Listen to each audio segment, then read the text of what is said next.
7 takeaways, observations, standout players from 49ers playoff loss. It's hard to put a bow on the San Francisco 49ers 2025 season because of how messy the entire year was. Perhaps Saturday's blowout loss in Seattle against the Seahawks perfectly encapsulated the year. The 49ers were overwhelmed from the opening kick as the vastly more talented Seattle roster took over the game early and never stopped. Here's what we took away from a dreary 49ers performance in the divisional playoffs. 49ers needed the bye week. San Francisco looked like a team that didn't run out of gas, but rather showed up to the game on empty. They got off to a horrendous start and put themselves in a 17-0 hole against a Seattle club that was fresh off its bye week. As the game wore on, the 49ers looked substantially worse, and the 17-0 lead turned into a rout. They were never going to stop the avalanche once the game got out of hand. Loss happened in first 13 minutes. The game was effectively over in the first 2 possessions. Seattle returned the opening kickoff for a touchdown to go ahead 7-0.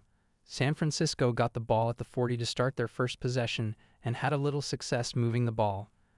They got into a 2nd and 3, and running back Brian Robinson was stopped short with a 2-yard run. On 3rd and 1, the 49ers lost a yard with a handoff to Christian McCaffrey. Then they tried some trickery with an option play that lost 3 yards on 4th and 1. Seattle took the short field and made it 10-0. On the 49ers' next drive, they were moving again with Jake Tonjes catching a throw for 11 yards on 2nd and 7, but he fumbled. Seattle took over on the 49ers' 43 and cruised in for a touchdown to go ahead 17-0. That was it. Brock Purdy's no good, very bad night.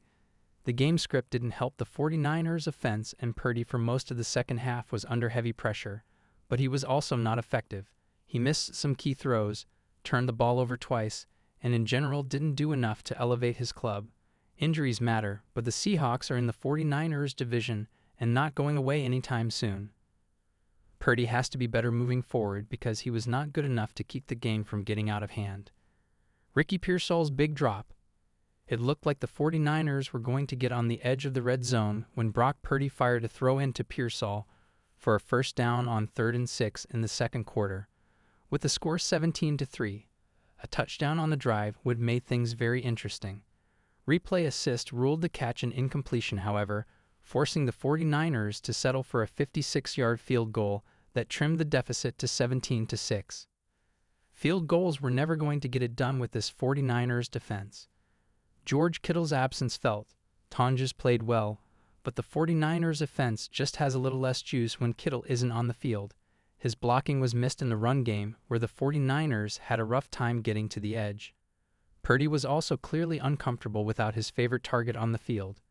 Kittle not being on the field wasn't why the 49ers lost, but it was very clear how much he matters for their offense.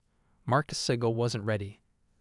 The rookie safety started with Jair Brown on the sidelines because of a hamstring injury. Sigel's long stint on the sideline as a reserve came back to bite the 49ers in the biggest game of the year.